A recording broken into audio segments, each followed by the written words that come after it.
श्रीमद् भागवत महापुराण के प्रथम स्कंद के 9वें अध्याय में भीष्म पितामह जी के बारे में दिया गया है, जिसमें भीष्म पितामह जी सरसैया पर पड़े हुए हैं और उनको देखने के लिए धर्मराज युधिष्ठिर के साथ में अर्जुन, भीम, नकुल, सहदेव, भगवान श्री कृष्ण सब लोग रथ पे सवार होकर के जा रहे हैं। और भीष्म पितामह जी को देखने के लिए और कितने कितने महान संत ऋषि अपने शिष्यों के साथ में वहां पर खड़े हैं। क्यों खड़े हैं? क्योंकि यदि कोई ज्ञानी होता है और धर्मानुसार आचरण किया हुआ होता है तो उसकी प्रशंसा दुनिया करती है, समाज करती है और उनसे ज्ञान प्राप्त करती है। तो ये कहानी हमको यही शिक्षा देती है कि हम लोग भी एक आदर्शपूर्ण जीवन व्यतीत करें, और जिससे कि जितने भी संतगण हो अर्थात भक्त हो अर्थात कोई भी प्राणी हो, वो सराहना करे और मिलने की इच्छा करे और सम्मान सहित मिले। ये उम्मीद हो कि वहाँ पर जाएंगे तो कुछ हमको ज्ञान की बातें मिलेंगी, कुछ उससे क्या होगा कि हमारा जो जीवन है उसमें सुधार होगा। कहीं कुछ कमियां रह गई है तो उसमें हम सुधार कर सकते हैं, इसलिए हम अपने बूढ़े बुजुर्गों के पास जाते हैं। एक बात और है कि बूढ़े बुजुर्ग यदि अधर्मी है और धर्म के अनुसार आचरण नहीं किया हुआ है तो फिर ऐसा नहीं है कि उनके पास भी जाओगे तो वो तो वही उपदेश देंगे जो जिंदगी भर उन्होंने जो कार्य किया हुआ है, जो अनुभव था। स्मगलिंग करो, चोरी करो, उसमें ज़्यादा पैसा मिलेगा, लोगों को लड़ाओ, फूट डालो। तो ये अपने ऊपर निर्भर करता है कि हम किस प्रकार का व्यवहार हम करते हैं और किस प्रकार का जीवन हम जीते हैं। और उसी स्वभाव का आप हो ऐसा सब लोग जानेंगे कि ये प्राणी उस स्वभाव का है। जैसे भीष्म पितामह धर्मज्ञ और धर्मध्वजा और प्रतिज्ञा के लिए जाने जाते हैं। तो अब उनको देखने के लिए, भीष्म पितामह जी को मिलने के लिए कितने लोग आए हुए हैं।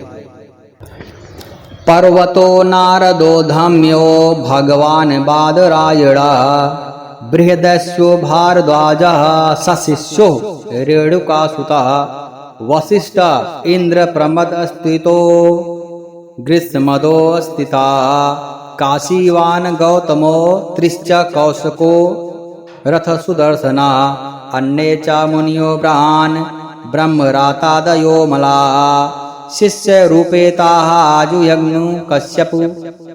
अब उनसे मिलने के लिए पर्वत आए हुए हैं। नारद, सौम्य, भगवान व्यास जी आए हुए हैं, बृहदस्व भारद्वाज मुनि आए हुए हैं, और ऋषिगण तो आए हैं, अपने शिष्यों को भी साथ में लाए हैं। क्योंकि वहां पर चलो बहुत सारा ज्ञान की बातें मिलेंगे, उससे उद्धार हो सकता है।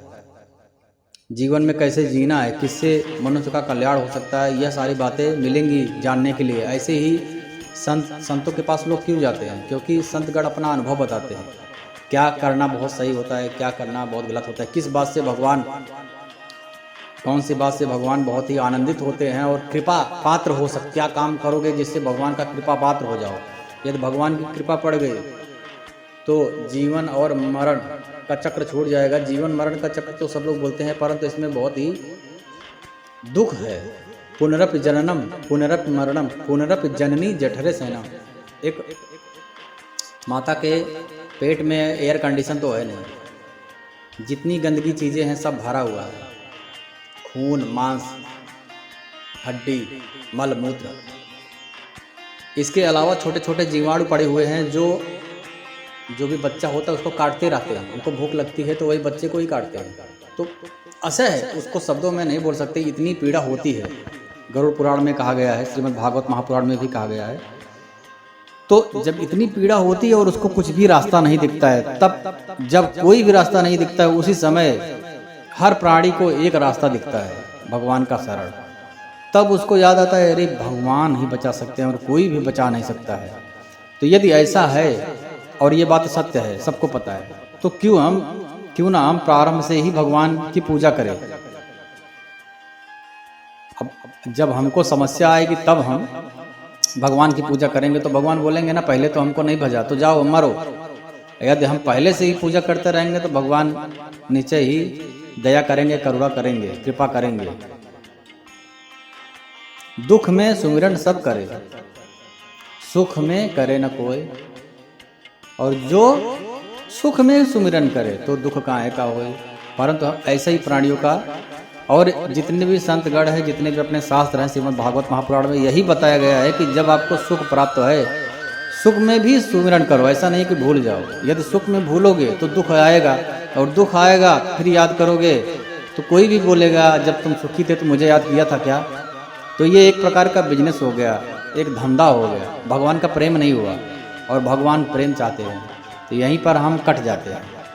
और जब हम माता के पेट में बहुत ही तकलीफ, असह पीड़ा प्राप्त करते हैं, तो भाई भगवान बचाओ, इस बार आप निकाल दो, उसके बाद तो मैं आपको कभी भी ज़िंदगी भर नहीं भूलूंगा, ये शपथ खाता हूँ, वो शपथ खाता हूँ, प्रतिज्ञा करता हूँ, परंतु फिर भूल जाते हैं।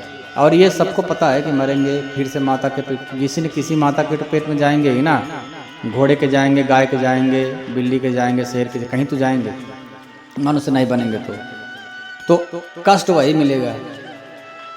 तो उस कष्ट से निवारण के लिए यदि सत्संग होता है, संतों के पास कोई जाता है, तो संतगण बताते हैं क्या ऐसा काम किया जाए जिससे भगवान की कृपा प्राप्त हो सकती है। अब भीष्म पितामह जी के पास कितने संतगण अपने शिष्यों के साथ ज्ञान प्राप्त कर रहे हैं। गौतम ऋषि, परशुराम जी आए हुए हैं, वशिष्ठ मुनि आए हुए हैं, इंद्र प्रमद त्रित मुनि आए हुए हैं, गृत्समद आसित मुनि आए हुए हैं, कच्छीवान मुनि आए हुए हैं, अत्रि, विश्वामित्र, सुदर्शन तथा श्री सुखदेव जी भी आए हुए हैं। और सारे शिष्यों के साथ महर्षि कश्यप आए हुए हैं, अंगिरा ऋषि आए हुए हैं, और अंगिरा के पुत्र बृहस्पति, और बहुत सारे मुनिगण पधारे हुए हैं। श्री भीष्म पितामह धर्म को, देश काल के विभाग को, कहाँ किस समय क्या करना चाहिए, किस बात को किस अवस्था में कहना चाहिए, करना चाहिए, सारा ज्ञान है भीष्म पितामह जी को। और वही ज्ञान लेने के लिए समस्त मुनिगण अपने शिष्यों के साथ वहाँ पर पधारे हुए हैं। ऐसे ही जो भी बच्चे होते हैं, जो भी युवा पीढ़ी है, अपने वृद्धों के पास जा कर के ज्ञान लेना चाहिए। जो वो कहते हैं वो ऐसा करना चाहिए जिससे उनको आनंद प्राप्त हो, क्योंकि एक दिन युवा पीढ़ी भी वृद्ध बनेगी। इस समय क्या हो रहा है, वृद्धा आश्रम बहुत बन रहा है, तो वृद्धा आश्रम की आवश्यकता ही नहीं पड़ेगी यदि हम वृद्धों की बात सुनेंगे, उनके पास बैठेंगे, उनको आनंद, यदि उनके पास बैठेंगे, समय देंगे तो उनको आनंद प्राप्त होगा, उनको अच्छा लगेगा, तो उनकी सेवा भी हो जाएगी। इसी प्रकार से तो वृद्ध आश्रम की आवश्यकता ही नहीं पड़ेगी। जो भी बच्चा वृद्धों के पास नहीं बैठता है और वृद्धाश्रम में भेज देता है मानो, तो वह बच्चा थोड़ा सा सोच के देखे, क्या वह वृद्ध नहीं होगा, क्या वह वृद्ध नहीं होगा, ऐसे तो नहीं है। और यदि तुम्हारी वजह से दादा पापा बहुत ही, समझ जाओ कि 100 रुपये का कष्ट मिला है, तो निश्चय ही ब्याज के साथ आप वृद्ध हो गए तो आपको 1 लाख रुपए का कष्ट मिलने वाला है, निश्चय ही। इस बात में कोई भी संशय नहीं है। अवश्य में और भक्तव्यम कृतम कर्म शुभा शुभम भगवान श्री कृष्ण ने कहा है, इसलिए होना ही है। तो भीष्म पितामह जी कहते हैं श्री कृष्ण साक्षात भगवान हैं। एक वै भगवान साक्षात दह्यो नारायणापुमान। भगवान श्री कृष्ण साक्षात नारायण है, भगवान है, वे सबके आदि कारण है और परम पुरुष हैं। अपनी माया से लोगों को मोहित करते रहते हैं। ये यदुवंशुओं में छिपकर लीला कर रहे हैं और इनका प्रभाव अत्यंत गूढ़ है और रहस्यमय रहता है। आस्यानुभावम भगवान वेद गुह्यतमम शिवा। बहुत ही गुह्यतमम उनका प्रभाव रहता है। देवर्षि नारदा साक्षात भगवान कपिलो निरा। ये क्या है, देवर्षि नारद हैं और साक्षात भगवान कपिल मुनि हैं और स्वयं भगवान नारायण है, जिन्हें तुम अपना ममेरा भाई समझ रहे हो, किसी न किसी रिश्ता लगा रहे हो, कोई प्रिय मित्र समझ रहे हो, सबसे बड़ा हेतु मानने वाले जिन्हें तुम समझ रहे हो, तुमने प्रेमवश अपना मंत्री, दूत और सारथी तक बनने में भगवान श्री कृष्ण संकोच नहीं किए हैं। वे स्वयं परमात्मा है और इन परमात्मा समदर्शी, अद्वितीय, अहंकार रहित, निष्पाप परमात्मा में उन ऊंचे नीचे कार्यों के कारण कभी किसी प्रकार की विषमता नहीं होती है। वो सारथी भी बन सकते हैं, राजा भी बन सकते हैं, हर प्रकार के काम कर सकते हैं, समदर्शी हैं। उनको किसी प्रकार का कार्य का जो विकार है वो छू नहीं सकता है, निष्पाप हैं। युधिष्ठिर इस प्रकार सर्वत्र सम होने पर भी देखो तो सही वे अपने अनन्य प्रेमी भक्तों पर कितनी बड़ी कृपा करते हैं। और देखो, जब मैं प्राण त्यागने की अवस्था में हूं, ऐसी समय में जब मैं अपने प्राणों का त्याग करने जा रहा हूं, इस समय श्री कृष्ण ने मुझे साक्षात दर्शन किया है। या कितनी बड़ी कृपा हुई है। और भगवत परायण योगी पुरुष भक्ति भाव से इनमें अपना मन लगा करके और वाणी से इनमें नाम का संकीर्तन करते हुए शरीर का त्याग करते हैं और कामनाओं से, कर्म के बंधन से छूट जाते हैं।